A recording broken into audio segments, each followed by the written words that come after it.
자, 그리고 여러분 교과서 173쪽으로 이동을 하시면요. 여기에는 선생님이 이제 앞에서 얘기했던 그 1차 대전의 독특한 특징, 그러니까 이전 전쟁과는 달랐던 1차 대전만의 차이점, 이런 것들을 이제 확인을 할 수가 있겠는데요. 일단 1차 세계대전은요, 각 국가에서 예상하기와 달리 상당히 장기화돼 버렸던 장기전 성격을 지니는 전쟁이고요.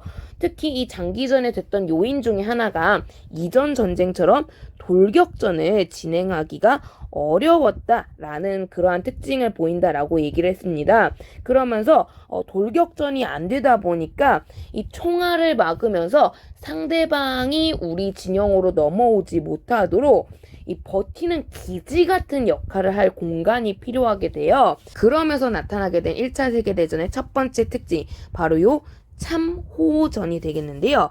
참호전, 즉 상대방 진영이 우리 진영으로 이동해 오지 않는지 감시와 더불어서 총알을 막는 그 역할을 동시에 하는 그러한 공간을 참호라고 해서요. 그러니까 실은 얘네가 거의 대부분 들판에서 싸우거든요. 그러니까 들판에 이렇게 있으면 사람들이 이제 원래 같으면은 이렇게 해가지고 양쪽에서 우두두 창칼 들고 원래는 이렇게 해서 돌격해가지고 이렇게 가야 된단 말이에요. 옛날 전쟁 같으면. 근데 이렇게 하면 상대방이 총알 빵빵빵 쏴버린다라고 했죠. 이걸 못하니까 요 앞에 구덩이를 파는 거예요. 양쪽 다.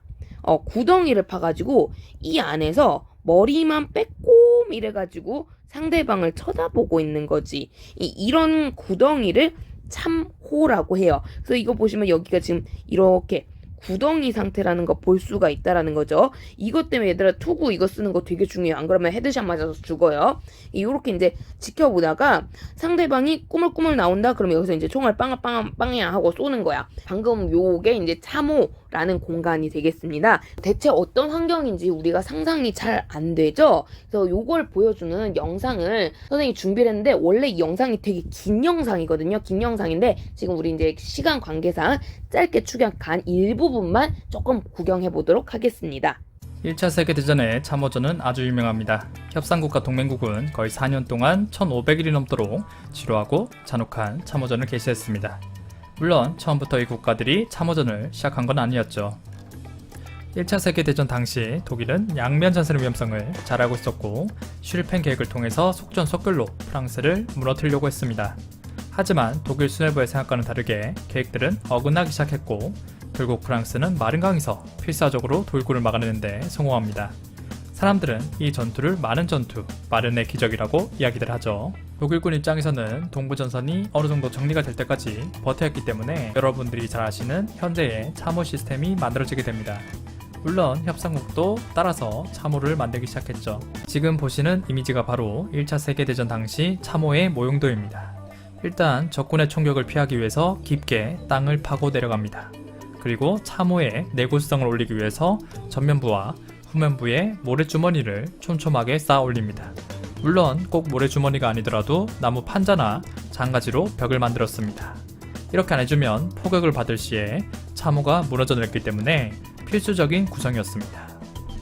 다음에는 디딤판을 설치하여 시야 확보가 가능하도록 만들었습니다. 그리고 바닥에는 언제나 썩은 물이 가득했기 때문에 긴 나무 판자나 통조림 깡통을 깔기도 했습니다. 마지막으로는 참호 앞쪽에 철조망을 설치하고 기관총을 배치하면 완벽한 참호였죠. 협상국은 서부 전선에서 24,000km의 참호를 구축했는데 종전까지 병사들에게 보급된 산만 1,060만 자루라고 하니 얼마나 병사들이 열심히 참호를 구축했는지 알 수 있는 부분입니다. Come on your ladders, boys, on your ladders. In you go, that's it. Listen to your sergeant! If anybody turns back, if any one of our boys comes running towards you, you take this rifle and you shoot them dead. Do you understand? Do you understand me? Do you understand what I'm telling you, son? You take this rifle, you shoot them dead. Understand? Up there, son. Up your ladder. Up your ladder to your work. Now come on, boys. Andrew, it's good. Andrew! Nobody's retreating today. Andrew! Andrew, nobody is retreating!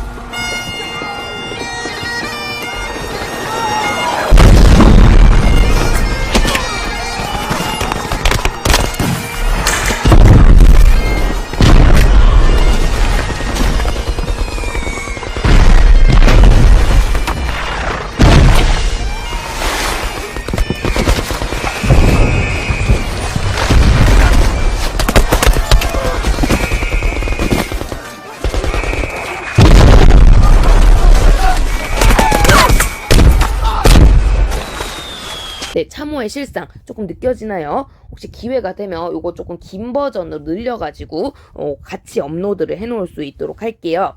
그래서 첫 번째 특징이 바로 이제 이 참호전이 있겠고요. 두 번째는 이제 전쟁이 길어지니까 옛날 같으면 전쟁이 일어나는 곳과 그렇지 않은 곳, 흔히 이제 전방과 후방이라고 해서 그 구역이 분명하게 구분이 되는 게 이전 전쟁의 특징인데요. 자, 이제는 이러한 구분이 없습니다. 모두가 온 힘을 다해 전쟁에 동원되는 총력전의 특징이 나타나게 되는데요. 자, 총력전, 교과서에 적혀 있죠. 자, 이전의 전쟁과 달리 전방, 후방 구분이 없이 모든 인력과 자원을 총동원. 그래야만 전쟁이 빨리 끝날 거거든요. 그래서 대개의 남성들은 전쟁을 담당하는 전방 지역에 배치돼서 무기 들고 싸우게 되고요. 후방에서는 여성들이 이렇게 공장에서 일을 하면서 군수 공장에서 무기를 생산한다든가, 이것도 분명히 전쟁 참여라는 거죠. 보급을 하는 거니까. 요런 식의 이제 모습들이 보이게 되고요. 특히 각국의 식민지들, 여기서도 인적, 물적 수탈이 굉장히 많이 이루어지게 됩니다. 덕분에 식민지들이 굉장히 고통스러운데요. 그래서 인도 병사들 상관도 없는데 유럽의 전쟁에 참여를 하게 되는 거죠. 이런 부분들 때문에 앞에 내용만 보면 이거 유럽끼리 전쟁 아니야? 라고 하지만 이 전쟁을 세계대전이라고 이름 붙이는 그러한 이유가 되겠고요. 자, 그런데 이렇게 이제 총력전을 장기전으로 펼치다 보니까 많은 사람들이 지칠 거란 말이에요. 이 지치는 모습들을 좀 막기 위해서 일종의 세뇌라고 할까요? 왜 우리가 이렇게 전쟁을 해야 되는지 필요성을 열심히 알리는 홍보 활동이 이루어져요. 이게 이제 선전전인데요. 선전전, 그러면서 쟤네들은 반드시 물리쳐야 되는 적이다. 우리는 이 전쟁에서 질 수 없다. 뭐 약간 광고 느낌으로 막 하게 되는 거지. 그래서 뭐 이런 식으로 이제 팻말 들고 돌아다니기도 하고, 관련해서 학습지에도 역시 자료 치러놨으니까 한번 보시면 좋을 것 같고요. 마지막 큰 특징은 이제 전쟁이 빨리 끝나려면 일단 무기 성능이 좋아야 될 것 같아요. 자, 이 과정에서 다양한 신무기들이 등장하게 되는데요. 사진 보다시피 이제 잠수함이라든가 요것 때문에 독일이 무제한 잠수함 작전을 쓸 수 있었던 거죠. 그리고 돌격을 하기 위해, 총알을 막기 위해 하던 과정에서 탱크 만들어지게 되고요. 또한 드디어 비행기가 만들어져서 이제 공중전의 개념도 조금씩 등장하기 시작합니다. 그리고 상대방을 이제 대량으로 살해하기 위해서 기관총이나 방독면, 그러니까 유독가스 이런 것 가지고 이제 생화학가스 무기 같은 게 등장하게 되니까 요런 식의 이제 무기들도 등장하게 되고요. 근데 이렇게 무기가 업데이트 되니까 당연히 죽는 사람의 숫자도 늘어나는 거죠. 요러한 다양한 무기들의 등장으로 유례없는 대량살상이 이 1차 세계대전 때 존재하게 되고요. 근데 문제는 이 대량살상이 전방 후방 구분이 없잖아요. 민간인까지도 휩쓸게 되면서 실제로 이 1차 대전 무렵쯤부터 군인들보다 민간인의 사망 숫자가 훨씬 많습니다. 오히려 전쟁이 났을 때 군대 가는 게 안전하다고 할 정도로 굉장히 위험한 상황이 펼쳐지게 됩니다. 자, 이러한 기나긴 고통 속에서 어찌됐건 저찌됐건 이 1차 대전은 마무리가 됐고요. 피해가 컸던 만큼 상대 국가에 대한 뭐랄까 분노감 역시 클 수밖에 없겠죠. 자, 그러면서 이 1차 대전은 많은 희생과 아픔을 낳으면서 어떻게든 이 뒷수습이 굉장히 중요한 그러한 상황을 맞이하게 됩니다. 그러면서 결국 이 1차 대전은 전쟁 자체도 이전의 전쟁과 달라지는 모습을 보이게 되지만 동시에 그 결과가 유럽은 물론이거니와 전 세계에 많은 변화를 가져오게 되는데요. 쌤이 솔직히 좀 죽을 것 같아요. 그래가지고 요거 편집까지 하려면 내가 아직도 잠을 못 자게 되는 상황이라 아마 이거 한 10분, 15분이면 끝날 것 같거든요. 그때 조금만 더 나가는 걸로 하도록 하겠습니다. 그 댓글에다가 여러분 지금 바로 영상을 올려주기를 선호한다면 댓글 달아주시면 쌤이 그 뒤늦게라도 올려놓도록 할게요. 실은 그 선생님이 어차피 여러분 이제 영상으로 보니까 이왕 하는 거 좀 디테일하게 설명을 하려고 좀 영상이 길어졌는데요. 보시느라 고생 많았고요. 근데 나도 졸려가지고 내가 잘 설명한 건지 약간 긴가민가스럽네요. 그래서 이제 질문할 거리 이해 안 가는 거 쫙 정리하셔가지고 가져오시면 우리 다음 수업 때 관련해서 설명드리도록 하겠습니다. 고생 많았어요, 여러분.